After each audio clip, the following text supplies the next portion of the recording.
સુરત પોલીસનું no drugs in Surat city અભિયાનને મોટી સફળતા મળી છે। ક્રાઇમ બ્રાન્ચે 6.59 લાખનું એમડી ડ્રગ્સ ઝડપી પાડી એક યુવકને દબોચી લીધો છે। સુરત શહેરમાં નશીલા પદાર્થોના ગેરકાયદેસર ધંધા સામે પોલીસ દ્વારા વધુ એક મહત્વપૂર્ણ કાર્યવાહી કરવામાં આવી છે। મળતી માહિતી મુજબ મમનાવાડ વિસ્તારના જલારામ એપાર્ટમેન્ટના ફ્લેટ નંબર 201માં છાપો મારી પોલીસે મોહમ્મદ ગુલામ રસૂલ શાહને ઝડપી પાડ્યો હતો। આ દરોડા દરમિયાન પોલીસને તેના કબજામાંથી અંદાજે 214.730 મિલીગ્રામ એમડી મેફેડ્રોન નામનો નશીલો પદાર્થ મળી આવ્યો હતો, જેને તરત જ જપ્ત કરવામાં આવ્યો। પોલીસ દ્વારા આરોપીની કડક પૂછપરછ કરવામાં આવતા તેણે ચંકાવનારી કબૂલાત કરી હતી। આરોપીએ જણાવ્યું કે તે આ ડ્રગ્સ સાપોર વિસ્તારના એઝાઝ બાટલા નામના શખ્સ પાસેથી ખરીદતો હતો। આ માહિતીના આધારે પોલીસે એઝાઝ બાટલાને વોન્ટેડ જાહેર કર્યો છે અને તેની શોધખોળ તેજ બનાવી છે।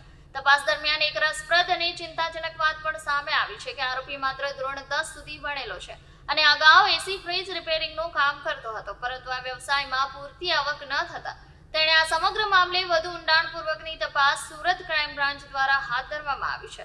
ડ્રગ્સની સપ્લાય ક્યાંથી આવે છે અને આ રેકેટ પાછળ કોણ સંડોવાયેલો છે અને આખા નેટવર્કનો માસ્ટર માઇન્ડ કોણ છે તે અંગે તપાસ ચાલી રહી છે। પોલીસનો ઉદ્દેશ માત્ર એક આરોપીને પકડવાનો નથી, પરંતુ સમગ્ર ગેંગને ઉખેડી નાખવાનો છે, જેથી શહેરમાં નશાના વેપારને મૂળથી નાબૂદ કરી શકાય।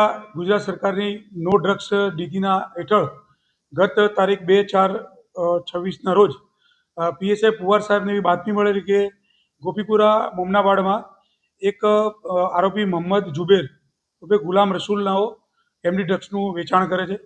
જે બાતમી આધારે પીએસઆઈ પુવાર સાહેબ, પીઆઈ પરમાર સાહેબ અને પીએસઆઈ મીરની ટીમે ત્યાં રેડ કરતા રેડમાં 214.730 ગ્રામ એમડી રૂપિયા 6,44,190નો મુદ્દામાલ મળી આવેલ અને એ આરોપી ગોપીપુરામાં રહે છે અને આ આરોપીના વિરુદ્ધમાં બીજા કોઈ ગુના નથી।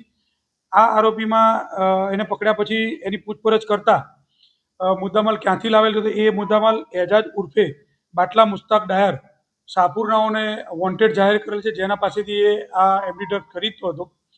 અને આ જે જુબેર છે એ જુબેર અલગ અલગ વિસ્તારમાં, જે પોશ વિસ્તાર છે અડાજણ વેસુમાં છૂટક એમડી ડ્રગ્સ પડીકી બનાવી અને વેચવાનો ધંધો કરતો હતો। આ છેલ્લા એકાદ વર્ષથી એને એમડીનું ધંધો ચાલુ કરેલો છે। એ આપવાનો અલગ અલગ વિસ્તારમાં, અડાજણ વેસુ એવા પોશ વિસ્તારમાં પડીકી બનાવીને જેમ ગ્રાહક મળે એમ અલગ અલગ લોકોને વેચતો હતો।